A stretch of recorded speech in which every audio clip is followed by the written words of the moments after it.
Pocher un fruit. Pocher un fruit, c'est une technique de cuisson qui a vraiment pour avantage de changer la texture d'un fruit et de le parfumer. Cette eau, forcément, ce sirop, il peut être nature, mais aussi on peut aussi le parfumer. C'est là où ça devient intéressant. Alors, moi dedans, je vais mettre une gousse de vanille, ce que j'appelle épuisé. C'est-à-dire que j'ai fait une crème anglaise, j'ai récupéré tous mes petits grains, j'ai récupéré ma gousse que j'avais fait infuser dans le lait, et maintenant ça, je l'ai rincé, je l'ai séché, et je vais pouvoir la réutiliser. Elle a encore plein de saveurs, hop, pour parfumer mon sirop. Quelques grains de baie de Szechuan. Donc ça aurait pu être très bien un peu de cardamome, pourquoi pas du poivre, un peu de piment d'Espelette. Le principe, c'est d'avoir quelque chose qui donne un poil de peps à mon sirop. Hop, je vais laisser bouillir, frémir gentiment, et pendant ce temps-là, je m'occupe de mes poires. Donc je viens les éplucher à l'aide d'un économe.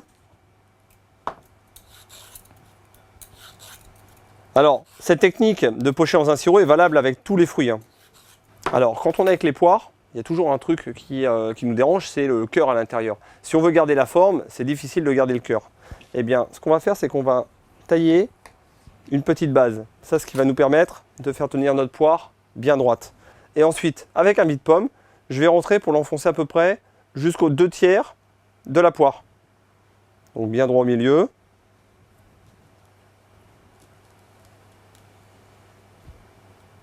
Voilà.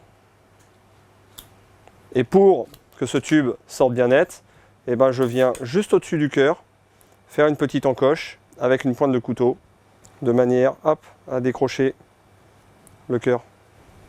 Hop là, comme ceci. Donc là, je vais pouvoir ensuite avoir ma poire bien nette juste après cuisson. Je le laisse dedans pour la cuisson. Mon au bout, je viens citronner ma poire. Ça, c'est pour éviter qu'elle ne s'oxyde trop. Et je vais mettre ma poire à cuire.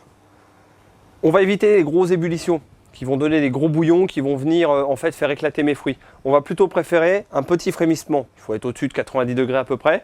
Et on va laisser nos poires pocher pendant une vingtaine de minutes. Alors vous voyez que là, elles ont tendance à être un peu en dehors de l'eau. Ça flotte la poire. Donc idéalement, je prends une petite assiette que je viens poser dessus ou une grille. Et je vais les laisser frémir comme ceci pendant une vingtaine de minutes. Alors, mes fruits sont cuits. Je vais enlever bien sûr mon assiette pour démarrer. Et là maintenant j'ai deux solutions.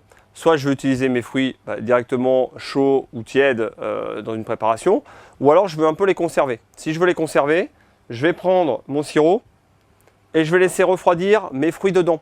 Le principe, c'est qu'il se passe un véritable échange entre les fruits et le sirop. Le sirop que l'on a parfumé, les fruits qui vont cracher du jus.